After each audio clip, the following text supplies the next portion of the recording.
আসসালামু আলাইকুম এভরিওয়ান। আমি ওয়াসিফ আহমেদ অ্যান্ড আজকের টপিক হচ্ছে হোয়াট ইজ ফ্রিল্যান্সিং। তো ফ্রিল্যান্সিং মূলত কী? ফ্রিল্যান্সিং হলো এমন একটা সার্ভিস যা আপনি একটা নির্দিষ্ট ফি এর বিনিময়ে আপনি প্রোভাইড করবেন। এটা হতে পারে ডিজিটাল মার্কেটিং, ওয়েব ডিজাইন অথবা ইউআইএক্স ডিজাইন, গ্রাফিক ডিজাইন অথবা এরকম সামথিং এলস যে কোনো কিছু হতে পারে। তো মূলত আপনার একটা স্কিল ডেভেলপ করতে হবে নিজের মধ্যে এবং সেটা প্রোভাইড করার মাধ্যমে আপনি আপনার ফ্রিল্যান্সিং ক্যারিয়ার স্টার্ট করতে পারবেন। এখন ধরে নিলাম আপনার মধ্যে এমন একটি স্কিল আছে যেটার মাধ্যমে আপনি বিভিন্ন সার্ভিস প্রোভাইড করতে পারবেন। কিন্তু এই সার্ভিস প্রোভাইড করার জন্য অবশ্যই আপনার একটা ক্লায়েন্ট লাগবে, বাট এই ক্লায়েন্টগুলো কোত্থেকে পাবেন? এখন এই ক্লায়েন্টগুলো মূলত আমরা বিভিন্ন মার্কেট প্লেসে পাবো। এই মার্কেট প্লেসগুলো কি? সেগুলো হচ্ছে ফাইবার, আপওয়ার্ক, পিপল পাওয়ার, এরকম বিভিন্ন টাইপের মার্কেট প্লেস আছে যেখান থেকে আপনি আপনার ক্লায়েন্ট পেতে পারেন। কারণ সব কিছুর মধ্যেই একটা সুবিধা অথবা অসুবিধা থাকেই। তো ফ্রিল্যান্সিংয়ের মধ্যেও আছে অবশ্যই। তো এর সুবিধাগুলো হচ্ছে আপনি আপনার ইচ্ছা মতো টাইমে আপনার কাজগুলো করতে পারবেন। লাইক এখানে কোনো ধরা বাঁধা টাইম থাকবে না যে লাইক আপনার সকাল ৮টা থেকে রাত ৯টা পর্যন্ত কাজ করতে হবে, বা হচ্ছে সপ্তাহে ৭ দিনে আপনার কাজ করতে হবে বা ৫ দিনে কাজ করতে হবে। এটা পুরোটাই আপনার উপর ডিপেন্ড করে যে আপনি কখন কোন কাজটা করবেন। ঠিক আছে? তো এটা একটা বেনিফিট যে আমরা ফ্রিল্যান্সিং করলে তখন আমাদের ইচ্ছামতো টাইম অনুযায়ী কাজ করতে পারি।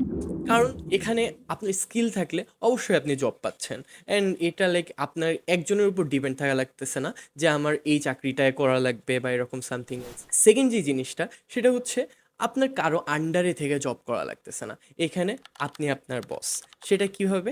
সেটা হচ্ছে আপনার যখন যেই ক্লায়েন্টের কাজ করতে ইচ্ছা করতেছে আপনি সেই ক্লায়েন্টের কাজ করতেছেন, আর যেটা আপনার করতে ইচ্ছা করতেছে না সেটা আপনি করতেছেন না। মানে এখানে আপনার উপর কোনো কেউ প্রেশার দেওয়ার মতো কেউ নাই। এখানে আপনি আপনার বস।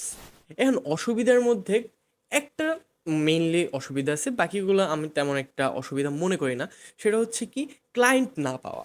এখন আপনি যখন প্রথম মার্কেট প্লেসে চলে আসছেন তখনই যে আপনি ক্লায়েন্ট পেয়ে যাবেন এরকম কিছু না। এখানে সময় দিতে হবে, শ্রম দিতে হবে, তারপরে যে আপনি হয়তোবা একটা ক্লায়েন্ট পাবেন। অ্যান্ড সবচেয়ে কঠিন বিষয় প্রথম ক্লায়েন্টটা পাওয়া। প্রথম ক্লায়েন্ট পাওয়ার পরে যদি আপনি কাজটা ভালো মতো সাবমিট করতে পারেন, আপনার ইয়েতে যদি একটা রিভিউ চলে আসে, আপনার প্রোফাইলে যদি কয়েকটা রিভিউ আসে যে না আপনি ভালো কাজ করেন, তখন দেখবেন যে অটোমেটিক আপনার কাছে অনেকগুলো ক্লায়েন্ট চলে আসতেছে, আপনার বসেও থাকা লাগতেছে না বা খোঁজাও লাগতেছে না। বাট যতক্ষণ না আপনি ফার্স্ট ক্লায়েন্টটা পাচ্ছেন ততক্ষণ পর্যন্ত অবশ্যই আপনার ধৈর্য ধরতে হবে। অ্যান্ড এটা আমি একটা অসুবিধার মধ্যে মনে করি। কারণ নেক্সট পয়েন্ট যেটা সেটা হচ্ছে ইনকাম। আচ্ছা ধরলাম যে আচ্ছা আমি স্কিল ডেভেলপ করছি, এখন আমি ক্লায়েন্ট খুঁজতেছি, ক্লায়েন্ট পেয়েও গেছি, বাট এখানে এত কিছুর পরে আমার বেনিফিটটা কি? বেনিফিটটা হচ্ছে যে আপনার ইনকাম আসবে অবশ্যই এখান থেকে, বাট আপনার কি পরিমাণ ইনকাম হতে পারে সেটা ডিপেন্ড করে আপনার কাজের উপর অথবা আপনি কোন সার্ভিসটা প্রোভাইড করতেছেন সেটার উপর। আপনি যদি ভালো মানের একটা ভালো সার্ভিস প্রোভাইড করতে পারেন অবশ্যই আপনি ভালো ইনকাম করতে পারবেন। এখন এটা কেমন হইতে পারে? এটা হইতে পারে ১,০০০, ২,০০০, ৫,০০০, ১০,০০০, ইনফ্যাক্ট আপনি ১০,০০,০০০ টাকাও ইনকাম করতে পারবেন পার মান্থ। আচ্ছা এই ফ্রিল্যান্সিং স্টার্ট করার জন্য আপনার কত সময় লাগতে পারে অথবা এখানে একটা ভালো অ্যাচিভমেন্ট করার জন্য কেমন টাইম লাগতে পারে? এটা হতে পারে ৩ মাস, ৬ মাস অথবা ১ বছর। এটা আসলে ডিপেন্ড করে আপনি কতটুকু কাজ করতেছেন এবং আপনি কতটা ইফোর্ট দিতেছেন সেটার উপরে। আপনি যদি সময় বেশি দেন অবশ্যই আপনার সাকসেসের রেটটা বাড়বে এবং সময়টা কমে আসবে সাকসেস হওয়ার জন্য।